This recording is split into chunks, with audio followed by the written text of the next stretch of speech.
السلام علیکم. آج ہم کلاس 8 کی جیوگرافی کا جو چیپٹر ہے ایگریکلچر، اس کا ہم نے جو پہلا پارٹ کیا تھا ایکسرسائز کا، آج ہم اسی کے باقی ایکسرسائز کوشچن نمبر 3 ہم نے کرنا ہے. تو یہ پارٹ نمبر 2 ہے ایکسرسائز کا. اس میں کوشچن نمبر 3 ہے گیو ریزنز. پہلا پارٹ جو ہے تو اس میں آپ آنسر لکھیں گے. Agriculture is the primary activity in India as 2/3 لکھیں گے آپ. 2/3 of Indian population still depend on agriculture. Full stop. This is mainly because of maximum rural population, RURAL, rural population, lack of literacy, poverty, etc. تو ہندوستان میں زیادہ لوگ agriculture activity یعنی primary activity ہی لوگ کرتے ہیں، کیونکہ یہاں کی جو 2/3 جو پاپولیشن ہے وہ ڈپینڈ ہے ایگریکلچر پہ. اور یہ لوگ زیادہ تر انڈیا میں لوگ گاؤں میں رہتے ہیں، رورل پاپولیشن یعنی دیہاتی ہیں. تو تعلیم کم بھی ہوتی ہے ان کے پاس اور غربت بھی ہے، اس وجہ سے یہ ان کا یہی ہے کام، پرائمری ایکٹیویٹی سے ہی زیادہ وابستہ ہے. تو پارٹ نمبر 2 ہے، اس کا آپ آنسر لکھیں گے. Different crops are grown in different regions because growing of crops depends on factors such as favorable topography, soil, amount of rainfall, technology, labor, etc. کیوں انڈیا میں ڈفرینٹ کراپس گرو کیے جاتے ہیں ڈفرینٹ ریجنز میں؟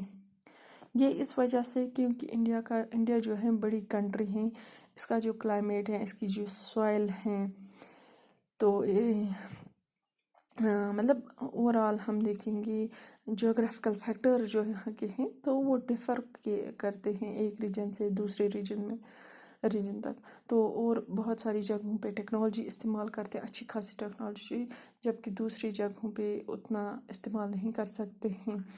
یہاں labour available ہوتا ہے کہیں پر نہیں ہوتا ہے. تو یہ بہت سارے فیکٹرز ہیں جن کی وجہ سے انڈیا میں بہت مختلف جگہوں پہ مختلف کراپس گرو کیے جاتے ہیں. اس کے بعد کوشچن نمبر 4 ہے. تو یہاں پہ ڈفرینس بٹوین پرائمری ایکٹیویٹیز، پہلا پارٹ ہے پرائمری ایکٹیویٹیز اور ٹرشری ایکٹیویٹیز.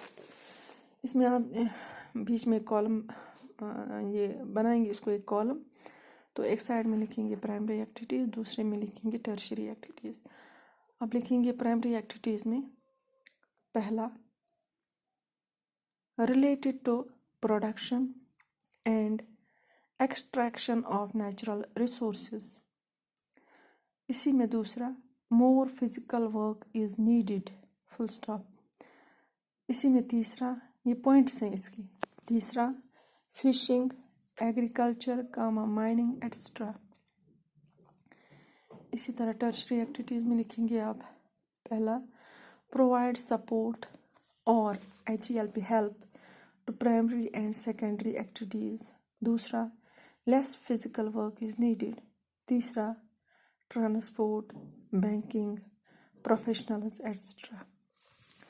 اسی طرح پارٹ نمبر 2 لکھیں گے آپ، اس میں بھی آپ کالم بنائیں گے، ایک طرف سے سبسسٹنس ایگریکلچر، دوسری طرف سے انٹینسو ایگریکلچر. سبسسٹنس ایگریکلچر میں آپ پہلے لکھیں گے it is growing food for one's own consumption. دوسرا لکھیں گے farmers use primitive primitive methods and tools and less fertilizers. Intensive agriculture میں لکھیں گے آپ پہلا it is growing food from a small plot using more inputs.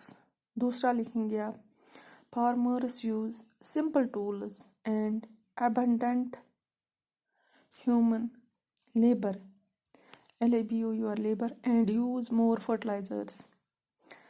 تو subsistence میں اس میں صرف خود کے لیے، اپنی فیملی کے لیے انسان کماتا ہے.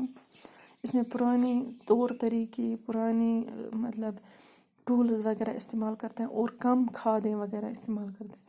جبکہ انٹینشن میں یہ ہوتا ہے کہ زمین کم ہوتی ہے، اس سے ہمیں زیادہ سے زیادہ نکالنا ہے. کچھ انپٹس جیسے تھوڑی کھادیں بھی ڈالتے ہیں، اس میں محنت بھی زیادہ لگتی ہے، لوگ بھی زیادہ لگتے ہیں. تو اس وجہ سے یہ تھوڑا بہت مطلب یہ جو انٹینسو ایگریکلچر ہے یہ وہاں پہ کی جاتی ہے جہاں پہ آبادی بہت زیادہ ہے اور زمین جو ایگریکلچرل لینڈ ہے وہ کم بچی ہوتی ہے، تو اس سے ہمیں زیادہ سے زیادہ نکالنا ہے. تو سبسسٹنس ایگریکلچر ہی یہ مطلب زمین اگر اویلیبل بھی ہوگی تو بھی ہم اتنا ہی نکالتے ہیں جتنا ہم خود کی نیڈس فلفل کرتے ہیں. تو اس کے ساتھ ہمارا جو یہ چیپٹر ایگریکلچر ہے ختم ہوتا ہے. شکریہ.